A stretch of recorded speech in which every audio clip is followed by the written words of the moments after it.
Okay. Chapter 26, and this is an epigraph. Was there ever a time devoid of memories, a point when choice was any more than a sum of all the choices gone before? Joan Didion. One thing led to another, and I moved to San Francisco. It really did happen in a tumble. I had been in New York for 2 years. I had friends in San Francisco. I had a friend driving west. One thing led to another, and I was on the move. When I arrived in San Francisco, pursuing music meant finding musicians, approaching club owners, and paying the bills while I tried to get it all going. I never started that project. For years, I dreamed of being a rock and roll star, but I think fame might have killed me. I'm not sure I could have managed the emotional disorientation of being seen by millions and yet not really known. Being a public person means dealing with the slings and arrows of public opinion. When I walk out a door in the morning, I know there's a possibility that someone will say something to me about my weight in an unkind manner. With fame comes open season. It wasn't that easy to handle the big fish, small pond fame that I had in Boulder. I tried to maintain the ritual of writing in my journal, but there was always something I wanted to be doing. A conversation I needed to have, a place I needed to be, a job I needed to show up for. Sometimes on quiet evenings, I'd pick up the blank book, pour a glass of wine, light a candle and a cigarette, and write about the reasons I wasn't writing.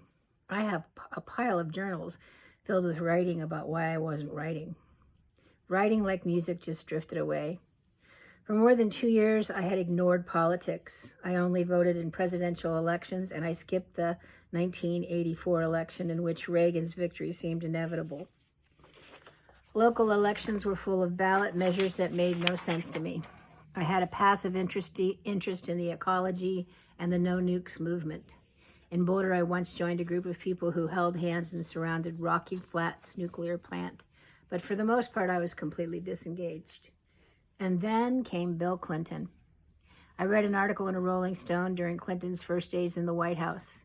It described the presidents of the United States listening to Eric Clapton while Annie Leibovitz, the woman who had photographed John Lennon and Yoko Ono, was photographing him. My generation had arrived. William Jefferson Clinton was the first Democrat in 12 years to hold the office. He promised to organize a new welfare system, institute a national service program for college graduates, and reform campaign finance laws. He was married to a strong, outspoken woman, and he put her in charge of a special commission on health care reform. These were heady days. For the first time, I had voted for a candidate in whom I believed. He had won, and I almost trusted the electoral process. But Clinton won with 43% of the popular vote, not exactly a mandate. His health care plan never made it through the Congress. After much characterization of her as a first lady who presumed too much power, Hillary seemed to fade into the background. His presence was under constant scrutiny from Ken Starr's independent counsel investigations. None of the Whitewater Lewinsky scandals mattered to me. What mattered to me was that Clinton capitulated to the military with the don't ask, don't tell policy, dismantled welfare, and championed NAFTA, North American Free Trade Agreement, and GATT, General Agreement on Tariffs and Trade. NAFTA involved duties and restrictions on commerce between Canada, Mexico, and the United States.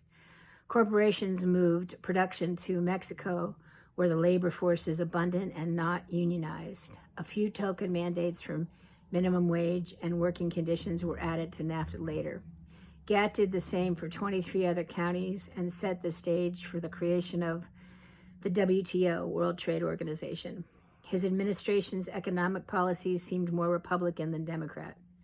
Like Kennedy, Clinton was handsome and charming. Unlike Kennedy, his personal misconduct was ubiquitous in the public discourse. Tangential to his administration was the technology boom. Money was everywhere, except, of course, in communities of color and schools and public health.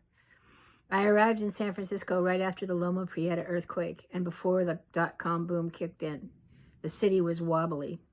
A friend of a friend who worked at Eddie Jack's, a small restaurant in the South of Market area. You do that one again. A friend of a friend worked at Eddie Jack's, a small restaurant in the South of Market area. The chef, Tom Fox, had been featured in an article in Rolling Stone. I had found the cooking rock and roll vortex. Tom had moved on, but his food was still the standard at the restaurant. He did a very popular kind of fusion cuisine, featuring Asian ingredients like okonomiyaki pancakes with grilled flank steak and cilantro miso sauce. The chef who replaced him was a woman who had studied in Italy. She was introducing that influence. We served deep-fried polenta sticks with gorgonzola dipping sauce. The food was new to me. I didn't know how to butcher meat or fish, and I had never worked on a grill. The other cook who did know these things took full advantage. I was wedged into the sauté area, functioning again as a workhorse, cooking many of the sides for his grilled fish and meat, unable to demand any more money because of the limits of my skill. I got a second job in a little restaurant. I worked 7 days a week for 7 months. And keep finding mistakes, gosh darn it. And then one day, in a fit of exhaustion, I quit both jobs. There was a new restaurant opening in North Beach. The Stinking Rose. Garlic was the central ingredient in each dish. Garlic was like the hook in a pop song. The restaurant was built on the hope that people would remember it as that garlic restaurant, and they did. I was hired as a line cook, and with 2 weeks of opening, I was managing the day shift. The first chef was a woman with a strong tradition of Italian cooking and a hippie mentality about how we should work together. She tried to create a big, happy family feel. The restaurant wasn't immediately successful. There were 4 owners, one of whom did not like her or like her big family feel at all. In a few months, she was replaced. The new chef was a man who designed a more streamlined menu. It was as close to a factory production as any chain restaurant I've ever been in. The owners wanted to create a simple menu that could be reproduced easily. They wanted to control labor and food cost. The focus on profit eventually overwhelmed the quality, but business boomed. We regularly served 1,300 to 1,500 people a day. We went through 300 to 400 pounds of garlic a day. 20-pound boxes of peeled garlic stood in stacks of 8 on either side of the walk-in door. My clothing, my hair, my skin reeked of the bulb. The second chef left. Both of the night managers left. Eventually, I was in charge of the whole kitchen. My salary increased by $10,000 every year for 5 years until I was making $60,000. It was more money than I had ever made, but I was miserable. Running a tourist restaurant was soul-deadening. My days began at 6 a.m. and did not end until the work was done. I was often at the restaurant for 13 hours. Even when I got home, I received phone calls from work asking questions that no one seemed to be able to answer but me. I spent an hour after every night in bed trying to stay awake long enough to read. My attention flickered. My retention was nil. I often reread paragraphs 3 and 4 times. I eked through a book. One evening I came across a word, meliorative, in a book by Joan Didion. The meaning seemed evident, but I wanted to be sure. I summoned up the energy to go get my dictionary and look it up. I read, to make better, to improve. Meliorative. I repeated it to myself as I fell back into bed. The next day I was so anxious to use my new word in a sentence. I practiced as I walked to work. I'm enjoying a meliorative addition to my vocabulary. The sun is so bright, I have a sense of the meliorative nature of life. Since that article on the meliorative effects of garlic on health came out in the paper, we've experienced a meliorative effect on our business. In the morning, as the morning wore on, I came up with sentence after sentence. Finally, I looked around me in the kitchen. I worked with men from Mexico, Central and South America, and the Philippines. I now knew a fair amount of Spanish and a bit of Mayan, mostly expletives. I took some esteem in my neophyte ability to interact with my workmates in their language. They assumed when I let off a string of unsavory invectives. Wait, what? In their language. I knew they were amused when I let off a string of unsavory invectives. Spanish was all around me, spoken in every conversation, blaring from the radio. I did not know how to say meliorative in Spanish. Finally, one of the waitresses came to work. Hey, Tish, how you doing? I have a newfound sense of meliorative possibility, I spouted, grinning madly. Uh-huh, she said, giving me a disoriented look. Well, that's cool. And she raced off to do her side work, leaving me crestfallen. It became clear to me that although reading was a solitary endeavor, talking about reading was something I needed. Where were the friends with whom I could talk about reading and words? I had a friend who was in a book group. Every month, one member chose the book for everyone to read and hosted the discussion of the book the following month. They also made dinner. On the evening that I attended, we ate SpaghettiOs, which tasted slightly scorched. But I wasn't there for the cuisine. I was at least 10 years older than the other women, and they had all attended college. I had not. When the conversation finally turned to the book, I found it difficult to join in, but I wasn't sure why. There were two women who regularly broke into detailed academic analysis while the rest of us listened. There was one woman who only liked the books with happy endings. I expressed myself in terms of my own metaphysical and psychodynamic views. Eyes glazed over when I spoke. I kept thinking I needed to read differently. We read nonfiction, There Are No Children Here, and From Beirut to Jerusalem, and fiction, The English Patient and The Wild Sargasso Sea. I loved the books, but still felt awkward in the discussions. I thought it might be the age difference. They were getting married, finishing PhDs, buying houses. I was an aging hippie chick who worked in a tourist restaurant. They were also involved in each other's social lives. Conversations about the books were often truncated in favor of social chatter. In my life, an abstruse notion of self-improvement had been a guiding principle. I worked to revolutionize my experience of myself. I was perennially restless, moving from state to state and job to job, spiritual quest to drug use to rock and roll, star to chef. All the years I spent working in this restaurant were like a coma. I worked long, stressful hours, came home, smoked packs of cigarettes, and watched television. I was making money, but money wasn't enough. During that time, I ran up and down stairs, walked to and from work, rarely stopped to eat, and did not lose weight. One night, after making it through the day with a bad cold, one of the owners called me to tell me the pork chops were too small. There wasn't anything I could do about it until the next day. There was no reason to call me, and he always seemed to be yelling. I just didn't feel like working that hard and being yelled at anymore. I quit my job. Suddenly, I was 44 years old. That's how it felt, sudden and panicky. I had chosen my own meandering path to wisdom, and I wasn't feeling smart enough fast enough. When I graduated from high school, all I wanted was to be in the mix. College was just another institution like the police, the government, the military. I wanted the wisdom of the counterculture. I had joked about wanting to attend the real school of hard knocks and dirty socks. At 44, college began to look like shelter. A friend of mine was going to New College of California, a small private alternative college which sold itself as a haven of socially conscious education. She took me to an administrative counselor. I filled in an application, and 1 month later, I was in his class. Occasionally, I would say, "I'm in college," out loud, as if I was trying on a new identity.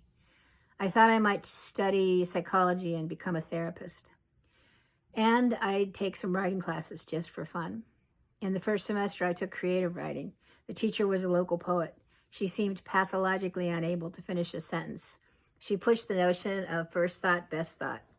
She recoiled from anything that seemed remotely critical of anyone's writing, stuttering and stammering about the writing being just writing. At the end of the class, she gave me an A and a note that said I was an accomplished writer, this from 13 two-page pieces of writing. It was difficult to accept her praise. I took a journalism class. The teacher was a young man who was writing a book on the criminal justice system. He was cryptic and tyrannical. It was difficult to understand what he wanted. I spent hours crafting each submission. In a class, he and my fellow students tore into each other's sentences, both the veracity and the craft. It was like being battered. At the end of the class, he gave me an A and a note that said I was a good writer, but I had trouble taking criticism. My classes were filled with paradox. "So what did you think of the reading?" asked the teacher. Well, I didn't do the reading, but new college students rarely let the fact that they didn't know much about the topic keep them from expounding ad nauseum. Perhaps it was the alternative nature of the school. There were only a few teachers who insisted that the classroom conversations stay focused on assigned reading. In an opaque rendition of Socratic method, classroom conversations could be feral and reductive. There were a few teachers who held the student to the content of the reading. Stephen Ducott gave both required and suggested reading. One morning I was waiting with 2 other students for Stephen and the rest of our class to show up. "Did you do the reading, John?" Shelby asked. Yeah, John rather rarely said a word, but when he did, what he said not only reflected that he had done the reading, but it reflected deep consideration of the content. "I only got halfway through it," said Shelby. "Did you do the suggested reading?" "I didn't get a chance," John began, but Shelby cut him off. "I never do the suggested reading. I mean, who has time?" She quipped with a giggle hiccup to her voice. If you're going to do this suggested reading, you need to get a life." She turned to me. "Did you do the reading?" "Yeah." "Did you do the suggested reading?" "Yeah." I looked at her, my eyebrows raised. "I'm in college." The room began to fill up, and Stephen came in, ending our exchange. I looked over and noticed that John had a smirk on his face. I knew he often did both the required and the suggested reading. Shelby's comments in class reflected little insight. If she had ever done the reading, she never read well. If she hadn't directed her question toward me, I would have been content to sit in silent judgment of her lack of academic commitment. But I was surprised by my own vitriol. It occurred to me that all these decades later, I was still Fatty Patty, trying to counterbalance attacks on my self-esteem with the weight of a book. In class, where people had done the reading, conversations were lively. David Meltzer's class were filled with piles of reading, and he asked everybody to give a 1 to 2 page disquisition on the content. For every hour of assigned reading, I did 2 more hours of research trying to understand the content. I needed more than the dictionary. If there was a comment about Cartesian philosophy, I read Descartes, John Locke, and Immanuel Kant. If there was a comment about postmodernism, I read about modernism. I often walked away from a casual conversation with David, clutching a piece of paper on which I had scrawled a list of books. He became a kind of literary guru, pointing me in the direction of many paths to bliss. His much broader version of the world's greatest literature filled up shelf after shelf in my apartment. And among the students at New College who did do the reading, I found a few soulmates. But in this alternative education community, being fat was a difference with no political analysis. In a class David taught on culture, a student did a presentation on talk shows, and Jay Leno came up. David said, "He's gained weight, hasn't he?" Everyone nodded and smiled. I watched. A few minutes later, someone mentioned Meatloaf. David said, "Was that when he was really fat or just kind of fat?" In David's class, we were talking about all the isms: racism, feminism, homophobia, anti-Semitism. We talked deeply. He was aware of language and noticed when something was said well. Usually he noticed. The following week I did my presentation on being fat. I brought in the catalogs from which I buy clothes. I held up the Lane Bryant catalog and made a joke. Fat girls call Lane Bryant lame giant. We've been buying clothes from them for years, and still the models in the catalogs are thin. Then I showed him some of the catalogs from small privately owned places. The models are fat. Clothes are natural fabrics and cool, and they cost a lot of money. It's ironic to me that much of the fat revolution is fought in the battlefield of retail, but there's something about representation going on. One classmate said, "If someone thinks thin people are nicer looking than fat people, it's just their preference, their aesthetic." Yes, that's true. I remember when I heard people say about black people. There were no black people in movies because they looked like monkeys. They just weren't pretty. I'm sure it was just their preference, their aesthetic. The room was silent. I looked around the room and recounted the 2 moments when David said the things about weight, and I asked, "What was the agreement that you all went into when you nodded? Do you think you all meant the same thing? What did you learn? What did you think about fat people? What does it mean about me when you agree on those things and I'm in the room?" Silence. After a few minutes, David mumbled something. I could see I had made my point. I wasn't sure I'd made an enduring difference in how any of them thought or spoke about fat people. There were times, like in the time I read Julia Kristeva, when I felt like the little girl who wanted to be a savant. I am not a savant. I read Kristeva very slowly, and I'm never sure I'm getting it. But I read Kristeva very slowly, and I'm never sure I'm getting it. But I keep reading. In 3.5 years, I got my BA and enrolled in an MFA program, an MFA in writing.